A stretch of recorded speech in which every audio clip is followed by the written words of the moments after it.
ട്രെയിനുകളിൽ സുരക്ഷാ ഓഡിറ്റ് നടത്താൻ റെയിൽവേ തയ്യാറാകണമെന്ന ആവശ്യം വീണ്ടും ശക്തമാകുന്നു. യാത്രക്കാരുടെ നീതി പുലർത്താൻ റെയിൽവേ തയ്യാറാകണമെന്ന് confederation of all India rail users association chairman CE Chakkunni പറഞ്ഞു.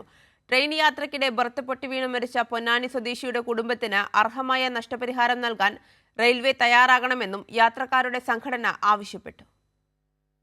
ട്രെയിൻ യാത്രയ്ക്കിടെ ബർത്ത് പൊട്ടി വീണ് പൊന്നാനി സ്വദേശി അലിഖാൻ മരിച്ചതിന് പിന്നാലെ യാത്രക്കാരുടെ സുരക്ഷ സജീവ ചർച്ചയാണ്.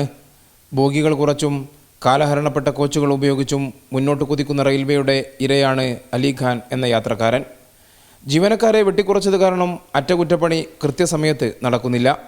വരുമാനം വർദ്ധിപ്പിക്കാനെടുക്കുന്ന ശുഷ്കാന്തി യാത്രക്കാരുടെ സുരക്ഷയ്ക്ക് റെയിൽവേ നൽകുന്നില്ലെന്ന് confederation of all India rail users association chairman CE Chakkunni പറഞ്ഞു.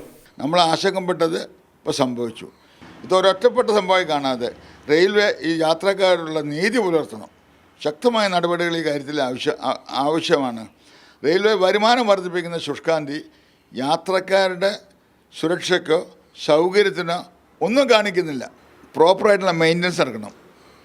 അടിയന്തരമായിട്ട് സുരക്ഷാ ഓഡിറ്റ് നടത്തണം. ദേശീയ അടിസ്ഥാനത്തിലും സംസ്ഥാന അടിസ്ഥാനത്തിലും.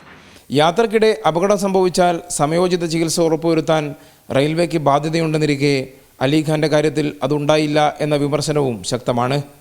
കേന്ദ്ര സർക്കാർ കൊട്ടിഘോഷിച്ച് പദ്ധതികൾ പ്രഖ്യാപിക്കുമ്പോഴും യാത്രക്കാരുടെ എണ്ണത്തിനനുസരിച്ചുള്ള സൗകര്യങ്ങൾ ട്രെയിനുകളിൽ ഏർപ്പെടുത്തുന്നില്ല.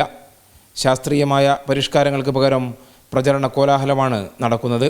സുരക്ഷിത യാത്രയ്ക്ക് ട്രെയിൻ തിരഞ്ഞെടുക്കുന്നവർക്ക് മതിയായ സൗകര്യമൊരുക്കാനുള്ള ബാധ്യത റെയിൽവേക്കുണ്ട്. AK ലതീഷ്, കോഴിക്കോട്.